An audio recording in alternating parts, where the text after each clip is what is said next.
On est dans l'épisode 3 de Réunion Canapé. La retraite est finie, on est dimanche et on s'apprête à rentrer chez nous.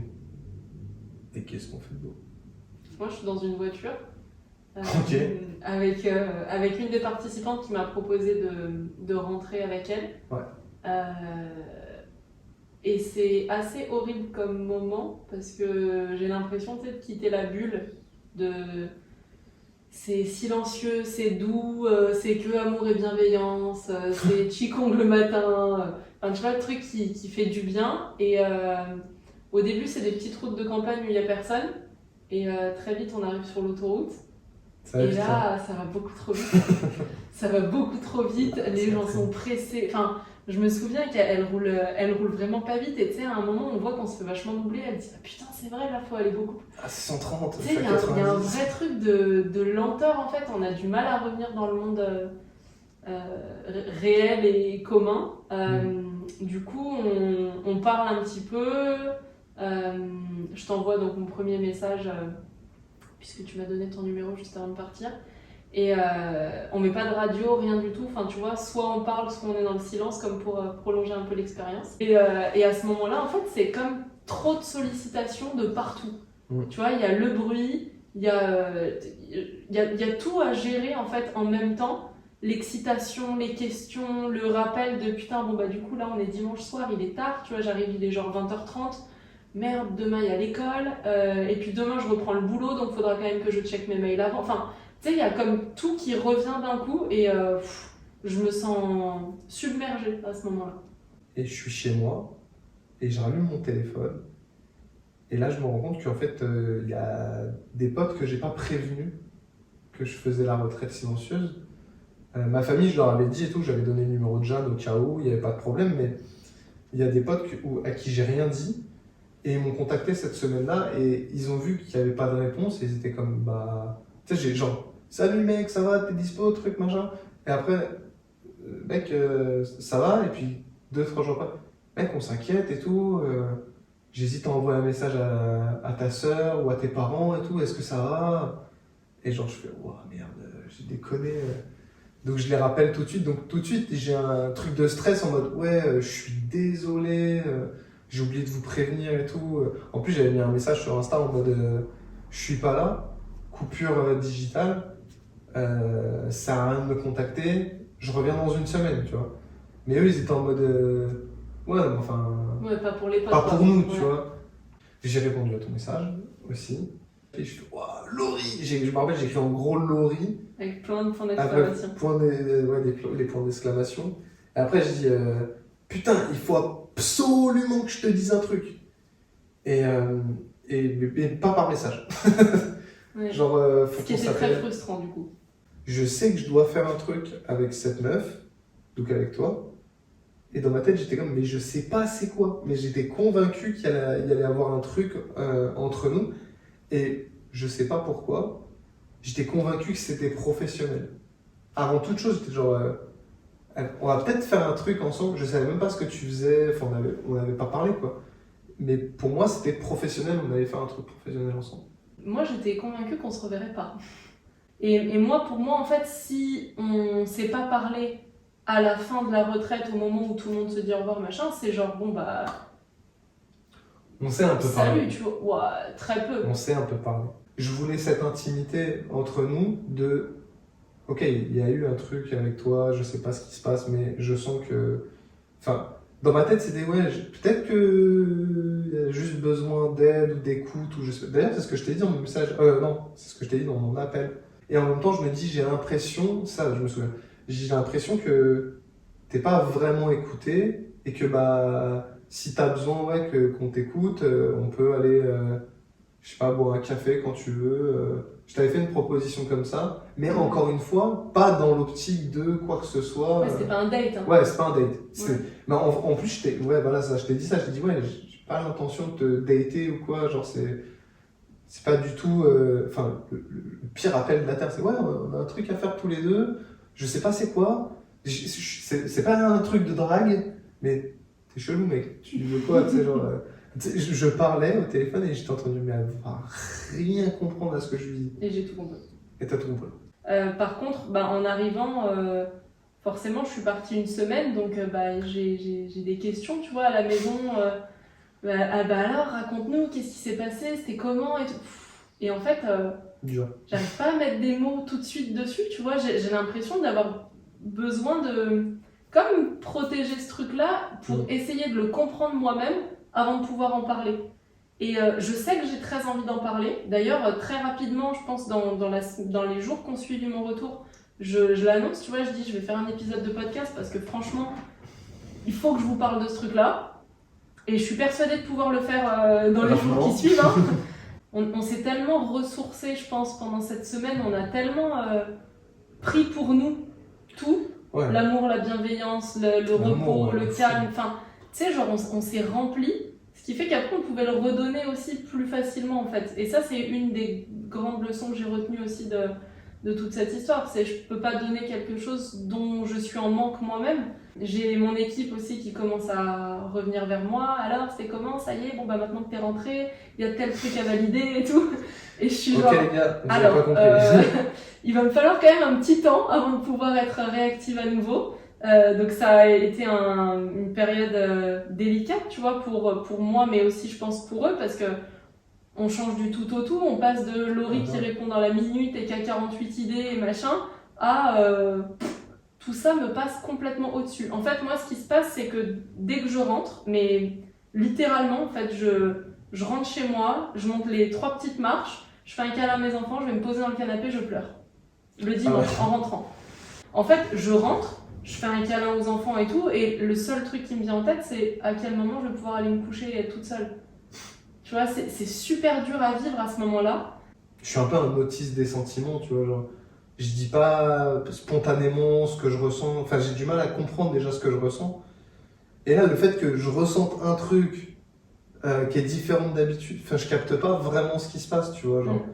Je le sais pas encore, mais... Enfin, et je vais mettre du temps à comprendre, mais je fais une mini-déclaration en mode... ouais, j'ai envie qu'on soit proche, mais c'est pas de l'amour. Genre, je suis en mode. Je veux pas te draguer, j'ai envie qu'on soit proche, mais tranquille, tu vois. C'est genre. On va apprendre à se connaître, mais tranquille. Moi, en fait, j'avais déjà organisé mon agenda pour pouvoir m'octroyer ces 6 jours. Dur. Du coup, retour compliqué. Le retour, en fait, c'est la semaine d'après, j'ai rattrapé, tu vois, les 2 semaines. Enfin, la semaine en cours et la semaine que j'avais manqué avec la retraite. Donc en fait, je démarre avec déjà des rendez-vous, des rendez-vous avec des personnes de l'équipe, des rendez-vous avec des clients, des rendez-vous pour des projets en cours, des rendez-vous pour des accompagnements que je suis moi. Et genre, wow, je me dis, j'ai vraiment pas les ressources. Je suis pas là pour gérer ça en fait, j'arriverai pas. Et tu sais, je me sens démunie à ce moment-là, je me dis mais putain, qu'est-ce qui m'arrive? Genre, ça me semble insurmontable de continuer les projets comme si de rien n'était là où je les avais laissés avant. Je me vois pas le faire, j'ai pas la force en fait. Et du coup, je commence à le faire, je me rends compte que ça m'épuise très vite. Et je commence à faire le tri dans mes rendez-vous en fait, en me disant ok, qu'est-ce que je peux décaler, qu'est-ce que je peux supprimer et qu'est-ce qu'il faut que je maintienne à tout prix. Donc tout ce qui est rendez-vous client déjà prévu, je le maintiens. Mais tout ce qui est rendez-vous avec l'équipe, création du contenu qu'ils attendent, les vidéos, les réels, les masterclass, les machins, en fait je leur dis je suis pas là. Je suis désolée mais je peux plus en fait. Je vais arrêter, on va mettre ça sur pause, je peux plus. J'ai l'impression, mais c'est sans exagérer, je vais crever si je le fais. J'ai aucune possibilité mentale, émotionnelle, tout ce que tu veux, de gérer ça. Et je me souviens même qu'une nuit, j'envoie un message à une copine que j'ai rencontrée dans une formation qui est psy, et je lui ai écrit au bout du rouleau en lui disant écoute, je crois que je suis en train de faire une dépression là. Genre, j'ai jamais été aussi mal de ma vie. Même les périodes que je rangeais dans ma tête comme les pires périodes de ma vie, j'en ai 2 en tête, c'est une à 14 ans et une juste avant de lancer Basique.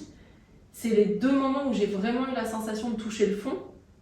Et là, c'est incomparable, c'est encore pire que ça. Il n'y a plus rien n'a de sens, je trouve aucun moteur, aucune envie, aucune joie je suis vide en fait. Et je me dis, le seul moyen peut-être de me sentir bien à nouveau, c'est de refaire une retraite, tu vois, de recréer ce truc-là.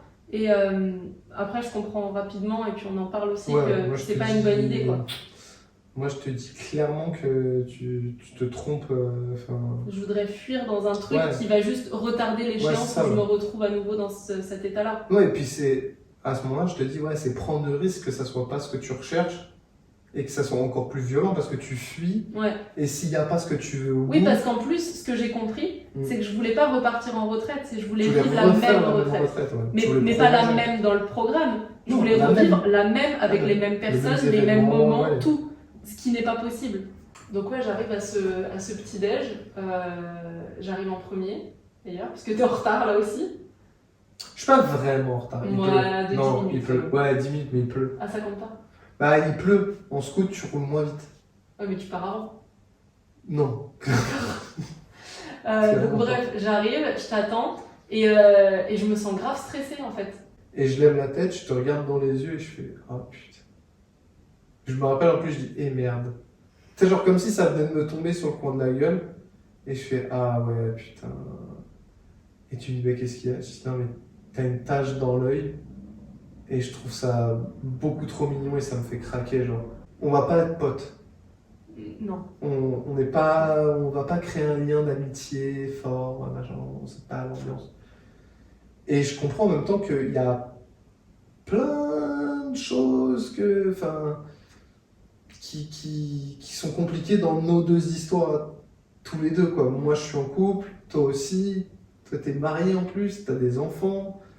Moi, j'ai le sentiment d'être dans une relation où ça va, mais en fait, c'est compliqué aussi.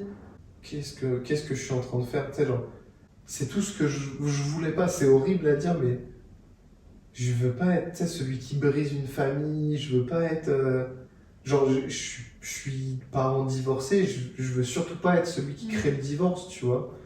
En fait, c'est ça. J'ai la sensation que tu veux essayer de me montrer toutes les raisons qui font que c'est évident qu'il se passera rien de plus que ce petit-déj. Et moi, j'ai l'impression de ressentir toutes les raisons qui font que c'est évident qu'on se voit pas pour rien. Bah ouais. Et en même temps, c'est très contradictoire avec ma vision de la vie et de mon futur, dans le sens où moi, j'étais dans une relation où je me disais pas ça va pas.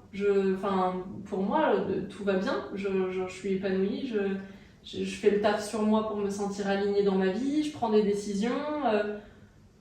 Pour moi, tout va bien.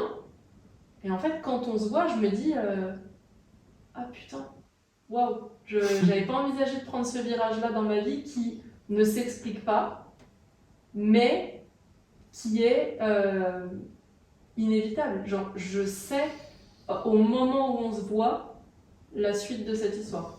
Ok, en fait, là, si je me pose avec moi-même, je suis déjà allée au-delà de la limite de qu'est-ce qui est ok pour que je sois alignée avec le genre de relation que j'ai envie d'avoir.